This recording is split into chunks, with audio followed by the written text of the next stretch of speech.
Mais d'abord, direction le Tarn, puisque Castres était enfin de retour au Bercail pour la réception de Bayonne. Alors certes, il y avait déjà eu une réception lors de la première journée, mais ce n'était pas vraiment à domicile. Souvenez-vous, c'était à Béziers que les Castrais avaient accueilli le Stade Français. Ça ne leur avait pas vraiment réussi. Une réception à Béziers, Guillaume Garrigue, parce que Pierre-Antoine n'était pas disponible. Il faut dire que Pierre-Antoine s'offre une seconde jeunesse en ce moment.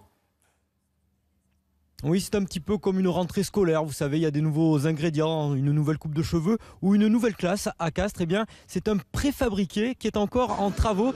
Regardez la tribune principale qui n'est pas encore terminée. Mais c'est quand même aujourd'hui le retour sur la pelouse fétiche des joueurs de Castres. Et comme des nouveaux lycéens devant les professeurs, eh bien, les Castrais sont timorés sur ces premières secondes. C'est Bayonne qui va se mettre en évidence et qui va ouvrir des ballons pour essayer de trouver des intervalles et provoquer des fautes. Ça fonctionne bien. Après 3 minutes, Stewart va ouvrir le score et va bénéficier de cette pénalité 3-0 pour les visiteurs. Castres savoure ce retour sur sa pelouse et va avoir des envies de jeu. Tous les joueurs vont toucher des ballons. Il y a de la mobilité, il y a énormément de rythme et de vitesse. Les piliers se mettent en évidence et également les trois quarts avec le ballon pour Cambezou, pour Garvé, le trois quarts que l'on a vu. Cocotte a vu une position de hors-jeu, donc il va prendre les points et remettre les deux équipes à égalité après 10 minutes.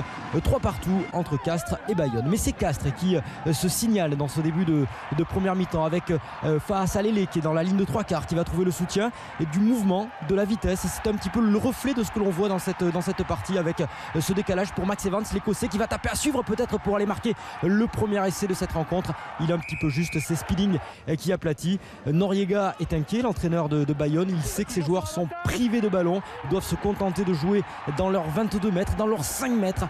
Castres n'arrive pas à marquer d'essai mais multiplie les offensives avec là Garvé tout près d'aller inscrire l'essai, mais il va relâcher le ballon devant l'arbitre. Regardez Marcel Garvé qui est à quelques centimètres de la ligne, mais bonne défense de Speeding. Cocotte lui va passer des points pour récompenser les efforts de ses coéquipiers. 6-3 pour l'équipe de Castres après une demi-heure.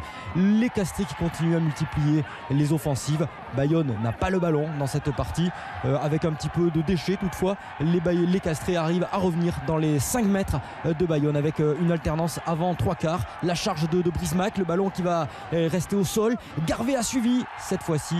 L'essai est parfaitement valable après arbitrage vidéo. L'essai sera validé pour le Castres Olympique qui va mener à la pause sur le score de 16-6. Il faut insister, c'était le message en substance des entraîneurs Mias et Dari Carrère.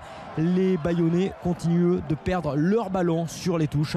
Ils ont perdu énormément de ballons sur leur lancée. Ça profite aux 3 quarts de Castres, très en jambes, à l'image de la paire de centre Lamera, Cambezou. Cocotte lui voit un surnombre sur l'extérieur avec la bonne prise d'intervalle de Dumora qui arrive dans le timing parfait pour aller inscrire un deuxième essai.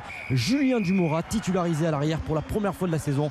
Le timing est juste, la course de l'arrière est récompensée avec ce deuxième essai pour Castres. C'est le break, le tournant de la rencontre. Bayonne n'y est plus. Alors à Castres on a de l'ambition, on a envie de marquer un troisième essai qui serait synonyme de bonus offensif. On va s'appuyer sur ce qui fonctionne très bien depuis quelques saisons maintenant, les ballons portés, la conquête, la touche.